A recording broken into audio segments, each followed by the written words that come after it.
नमस्कार। एक बार आज मैं फिर एक ऐसी शख्सियत आप सब सभी के सामने लेके आ रहा हूँ। वो कहते हैं ना कि माँ तुल्य या माँ ममत्व जिनके अंदर भरा हो, एक ऐसा है। शायद ही हिंदुस्तान का कोई ऐसा ब्लाइंड होगा जो उनसे रूबरू ना हुआ हो और वो उनके लालन पालन से ना गुजरा हो। तो मेरे साथ हैं पुष्पा दीदी। पुष्पा दी नमस्कार। नमस्कार भैया। दी कैसी हैं आप? बहुत अच्छे।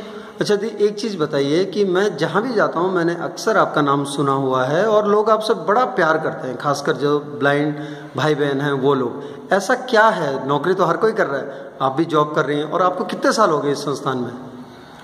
मुझे संस्थान में 32 साल हो चुके हैं और मतलब जहाँ तक मैं सुनती हूँ या बच्चे मुझे प्यार करते हैं तो पता नहीं, इसमें भी एक माँ का या बच्चों का प्यार है जो हम आपस में एक दूसरे को देते हैं। 32 साल की आपकी नौकरी हो गई है ना? हाँ। नौकरी तो हर कोई करता है, फिर ऐसा मतलब आप, मैंने अक्सर जो भी आपको देखा है, आप एक माँ की तरह जो लालन पालन करते हैं और आपका खुद का भी परिवार है, तो आपको कैसे ये प्रेरणा कहाँ से मिली आपको, या फिर किस तरह से अपने अंदर ये सब चीज़ें डालती हैं आप? ये मैं इस बात को शब्दों में बयान नहीं कर सकती क्योंकि मैं खुद भी इसी ब्लाइंड स्कूल, मतलब इस ब्लाइंड स्कूल के फील्ड से जुड़ी हुई हूँ। क्योंकि मेरा जब बर्थ हुआ था, जन्म हुआ था, तो मेरा आँख जब खुली तो मैं ब्लाइंड स्कूल में ही पैदा हुई हूँ। मेरे फादर यहीं पर जॉब करते थे, TCAB में टीचर थे। उनका नाम आज स्वर्गीय श्री चंद्र बहादुर थापा जी था और मैं यहीं सन 1968 में पैदा हुई। क्या बात है दीदी, बहुत पुरानी बात है ना। और आप यहीं पैदा हुई हैं, और इससे बढ़कर और क्या हो सकता है? शायद यही जो मुस्कान आज आपके चेहरे पे है और जो संतोष आपके माथे पे दिख रहा है मुझे, जो संतुष्टि, तो यही प्यार है शायद जो सारे हिंदुस्तान के ब्लाइंड आपको आज भी याद करते हैं। और मैं तो दीदी आपको एक बात बता दूं, मैं जहाँ भी गया हूँ, जब भी बात होती है तो मुझसे हर कोई यही पूछता है, किनारे लेके जाएगा मुझे और पूछता है पुष्पा दीदी कैसी हैं, आप कैसी हैं वो, तो इस तरह से वो लोग पूछते हैं। तो आप मतलब, और मैंने एक चीज़ और जो आप में खास कर नोटिस किया है वो ये है कि अगर किसी के बारे में आप सुन लेती हैं, किसी को कुछ हुआ है या कुछ हुआ है, तो उसे भले ही दर्द हो ना हो, वो दर्द का आभास आपको पहले हो जाता है। कैसे? ये शायद एक माँ की ममता होगी जो मतलब मुझे ये सब महसूस होता है और मैं उनको महसूस कर पाती हूँ। और अगर मुझे जरा से भी लगता है, मेरे आज तक शायद मेरे जीवन में 32 साल के इस जीवन में जितने भी मेरे बच्चे यहाँ से पढ़ के गए हैं या मुझे याद करते हैं, कभी भी उनको अगर कोई भी चोट या कोई भी उनके दिल में कोई भी परेशानी हो, शायद मुझे माँ का दर्जा उन्होंने दिया तो इसलिए मुझे वो फीलिंग आती है अपने बच्चों से। और अभी मैं बात कर रही हूँ तो पता नहीं क्यों मुझे वो फिर फीलिंग समझ में आया है। बिल्कुल दीदी, मैं समझ सकता हूँ, आप भावुक हो रही हैं, मन भारी हो रहा है, बिल्कुल। और हो भी क्यों ना, जो एक माँ का जो ममत्व आपके अंदर है वो मैं अक्सर देखता हूँ। और हर कोई मुझसे बोलता है कि सर एक बार आप दीदी से रूबरू करवाना, उनको बड़ा मन करता है हमारा। आज आपने जो भी लड़के जिनको आपने लालन पालन किया है, लड़के हों चाहे लड़कियां हों, वो सारे आज कहीं ना कहीं बहुत सफल हैं और सब लोग आपको याद करते हैं। और हर सफल सफ़र में जो भी आपने उनको पल दिए हैं, जो प्यार दिया है, वो सब आपको याद करते हैं। तो आपका खुद का भी परिवार है और उसके बाद में भी आप जिस तरह से आप चाहती तो सिर्फ ड्यूटी कर सकती थी, लेकिन आपने जितना ममत्व और जितना प्यार, जितने प्यार से सबका लालन पालन किया, वो दीदी बिल्कुल काबिले तारीफ़ है। लोग भले ही आपको कहते दीदी हों, लेकिन मानता हर कोई आपको माँ है। तो कहते हैं ना कि मतलब अपने परिवार को तो हर कोई पाल लेता है, लेकिन आप एक ऐसी हैं जिनके अंदर मैंने देखा है, मैंने खुद ने ये महसूस किया है और मैं देखता हूँ जिस तरह से आप लगी रहती हैं। अच्छा दीदी, जब पहली बार बच्चा जब आपके पास आता है, कोई ब्लाइंड, जब छोटा सा नर्सरी में अगर किसी ने एडमिशन ले लिया, और कई बच्चे ऐसे हैं जो नर्सरी में एडमिशन आपके सामने लिया, आपने उन्हें रिसीव किया, गोद में लिया, और उसके बाद वो यहीं से 12 पास करके चले जाते, कैसा लगता है उस टाइम आपको? जब वो यहाँ से जाते हैं तो शायद वो फीलिंग मैं कह नहीं सकती, और मेरी फीलिंग शायद कोई समझ भी नहीं पाएगा सिर्फ बच्चे के अलावा। क्योंकि जिन बच्चों को या जो बच्चे मेरे से दूर होके जाते हैं उन्हीं को ही पता होगा कि मैं कैसे उनको यहाँ से विदा करती हूँ। और जिस दिन यहाँ पर 12th की फेयरवेल होती है, वो दिन मुझे काटना और देखना बहुत मुश्किल होता है, क्योंकि उस दिन मुझे ये लगता है आज मेरे फिर वो बच्चे चले जाएंगे जिनको मैंने पाला। बिल्कुल दीदी। और एक दिन मुझे लगता है कि आपका मन बहुत भारी देखता हूँ मैं जिस दिन भी, वो है अलुमनाई मीट, जहाँ पर आपके पुराने बच्चे जिनको कभी आपने पाला था, आज कोई बैंक में है, कोई सरकारी नौकरी में है। तो अलुमनाई मीट में भी मैंने देखा है कि आप बहुत ज़्यादा भावुक रहती हैं और लोग आकर आपसे मिलते हैं, सब आपसे गले मिलते हैं, तो एक बच्चा जिसको आपने पाला था नर्सरी से लेके 12th तक और 12th पास करके चला गया, उसके बाद वो 5 या 6 साल के बाद एक सफल व्यक्ति या महिला बन के जब आपके पास आते हैं, तो उस टाइम में जब आप उनको गले लगाती हैं तब कैसा लगता है दीदी आपको कि कोई बैंक में नौकरी कर रहा है और आपको आके बताता है दीदी मैं बैंक में लग गई, दीदी मैं सरकारी नौकरी में लग गया, तो दीदी मैं आज ये कर रहा हूँ, तब उस टाइम में आपको कैसा लगता है?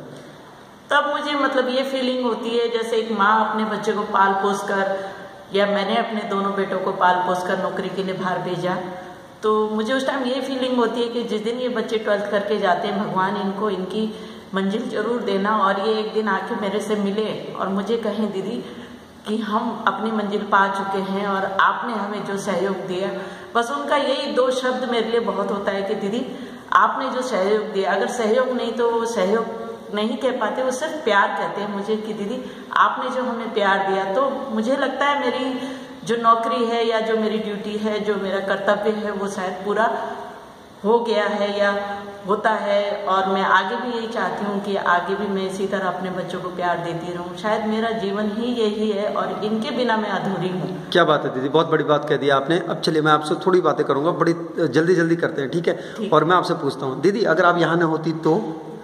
अगर मैं यहाँ ना होती तो शायद मेरा सपना था, मुझे नर्स बनना था।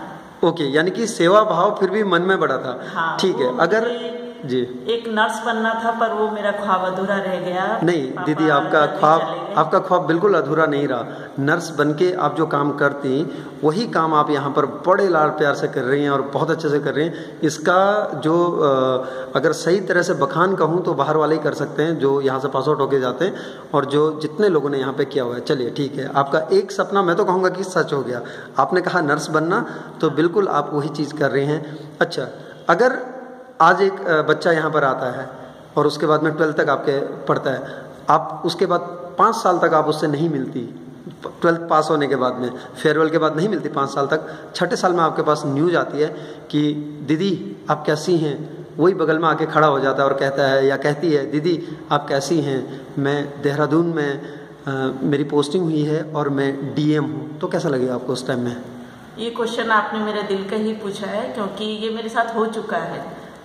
ये 2 बार हुआ। एक बार एक लड़का, मतलब जब आप मेरा इंटरव्यू ले रहे तो मेरा दर्द भी बयां कीजिए, क्योंकि एक लड़का यहाँ जो सबसे पहला IAS बना, राजेश सिंह। बिल्कुल, राजेश सिंह। हाँ। राजेश सिंह बना, तो जब वो मसूरी में था तो वो यहाँ विजिट पे आया। मुझे सुन के बहुत खुशी हुई कि मेरा एक पहला बच्चा जो मेरे साथ मतलब बहुत क्लोज था, बहुत प्यार किया मैंने उसको और बहुत अच्छे से हम दोस्त की तरह भी रहे। वो छोटा था, मैं बड़ी थी, मतलब बहुत प्यार था मेरा उसके साथ। और जब वो आया यहाँ और मैं उससे मिलने नीचे गई, मैं MH क्लास में बच्चों के साथ बैठी थी, मुझे किसी ने बोला कि राजेश आया है, मैं गई मिलने, मतलब मन में इतना उत्साह लेके मैं जब उससे मिलने गई तो मैंने देखा हमारे स्कूल में जो शशि मैम है वो विजिट करा रही थी बच्चों को, और वो मिश्रा सर यहाँ पर हमारे गेम्स टीचर थे, मैं उनका नाम भी लेना चाहूँगी, वो भी बच्चों से बहुत प्यार किया उन्होंने। तो वो अपने रूम में, उनके रूम में वो विजिट कर रहे थे और IAS बच्चों के साथ। तो जब मैं गई, मैंने दूर से देखा तो मेरे मतलब जैसे मेरा आदत है या मेरे भावुकता मेरी झलक गई आंखों में और मैं दूर से ही रोने लगी। फिर मैंने शशि मैम से कहा मैम इसको जरा पूछिए तो मैं याद हूँ कि नहीं हूँ। तो शशि मैम ने पूछा राजेश तुझे कोई मिलने आया है। मैंने उसका हाथ टच किया, पकड़ा, मैंने कहा बेटा तू तो भूल गया होगा पर मुझे याद है कि तू मेरा बेटा है, जरा बता मैं कौन हूँ। तो उसने पहले मुझे ऐसे देखा, मतलब शायद पहचानना चाह रहा हो, फिर बाद में उसने बोला नहीं मैं नहीं पहचान पाया। तो वो फीलिंग में मतलब कैसे आपको बयां करूं कि मेरे दिल में क्या गुजरी होगी उस दिन, जिस दिन उस लड़के ने मुझे बोला कि मैं आपको नहीं पहचान पाया। कोई बात नहीं दीदी, ये होता रहता है, ये चलता है, ये दुनिया है, देखिए दुनिया है, बिल्कुल। लेकिन एक माँ को हमेशा अपेक्षाएं होती हैं और जिस तरह से आप कार्य कर रही हैं ये सचमुच सब नहीं कर पाते, बहुत काबिले तारीफ है। और कई ऐसे बच्चे अभी आने वाले समय में मिलेंगे, क्योंकि मैं इधर उधर जाता रहता हूँ तो मैं सबसे बात करता रहता हूँ और सबकी भावनाओं को आपके लिए देखता रहता हूँ। तो अगर बिल्कुल मेरा एक दूसरा बच्चा भी है जिसके लिए मैं फिर कहना चाहूंगी, आपकी बात को मैं रोकना चाह रही हूँ। बिल्कुल बिल्कुल। दूसरा बेटा मेरा अजय अरोड़ा, जब उसका यहाँ पर सिलेक्शन हुआ IAS के लिए, वो भी अभी ट्रेनिंग में है। अजय अरोड़ा मतलब ट्रेनिंग कर चुका है, अभी शायद पंजाब में पोस्टेड है। उसने मुझे जब कॉल करके, उसने एक लवकुश बच्चा यहाँ पर था, मतलब पुराने बच्चों से उसका संपर्क था और अभी भी है, तो उसने जब मुझे एक बार कॉल किया, मेरा नंबर कहीं बच्चों से ढूंढ के मुझे कॉल किया, आपको मतलब गर्व होगा और मुझे भी गर्व है कि उसने 2 घंटे मेरे से बात की। क्यों नहीं दीदी, क्यों नहीं, बिल्कुल। हाँ, 2 घंटे मेरे से बात करके उस बच्चे ने मुझे अपनी वो सारी बातें याद दिलाई जो मैंने उसके लिए मतलब एक ड्यूटी के दौरान की थी, और जो मैं उसके लिए करती रही होंगी मुझे तो याद भी नहीं था। पर उस बच्चे को मेरी एक एक बात याद थी कि आप मेरे घर से जो घी आता था वो मेरे खाने पे डालते थे, बॉर्नविटा आता था तो आप दूध में घोलती थी दीदी, आपने मेरे लिए ये किया, आपने वो किया। तो जब वो बच्चा मुझे वो सारी बातें याद दिलाया तो शायद मैं अपनी भावुकता रोक ना पाई, और मैं पूरे 2 घंटे तक उसके साथ रो रो के मैंने उससे बातें की। और फिर वो जब IAS में मसूरी में आया, IAS की ट्रेनिंग के लिए आया, फिर वो यहाँ स्कूल में आया, स्पेशल मुझसे मिला, तो मतलब उन शब्दों को हम बयान नहीं कर सकते कि हमें क्या खुशी मिलती है। एक माँ को जो खुशी मिलती है शायद उससे ज़्यादा और किसी को नहीं मिलेगी। और मैं भी वही अपने अंदर वही फीलिंग सोचती हूँ और देखती हूँ कि मतलब मेरे बच्चे मुझे जब आपके द्वारा पूछते हैं, आप आके मुझे मैसेज देते हैं, हर मैच में आप जाते हैं या वहाँ से मुझे मैसेज आता है कि ये बच्चे को ये मिला है, वो मिला, तो मुझे लगता है शायद मेरे हर एक खून के कतरे में मेरा एक बच्चा है। क्यों नहीं दीदी, बिल्कुल सही कहा आपने, और हो भी क्यों ना।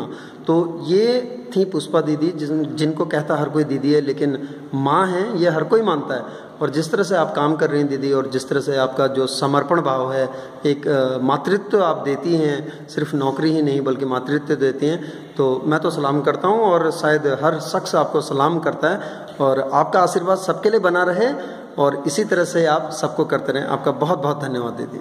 धन्यवाद सर, जो आज आपने मेरे को इस काबिल समझ के, और ये आवाज़ शायद मेरे हर बच्चे तक जाए, इसके लिए बिल्कुल, क्यों नहीं, हर जगह जाएगी। और मेरे सभी बच्चों को मेरा ढेर बहुत बहुत धन्यवाद दीदी आपका। तो ये थी पुष्पा दीदी NIPVD देहरादून से। आप सभी के लिए देखते हैं कि किस तरह से लोग पसंद करते हैं। और म्यूज़ वर्ल्ड के लिए दीदी आपने जो समय दिया, आपका बहुत बहुत धन्यवाद। तो अच्छा लगे तो सब्सक्राइब कीजिए और शेयर कीजिए। फिर होगी मुलाकात आपसे। आज जिन सक्सेस के साथ था, शायद मैं ये दिन ना भुला पाऊँ। तो आप सभी को एक बार फिर से धन्यवाद दीदी, आपका बहुत बहुत धन्यवाद। धन्यवाद भैया।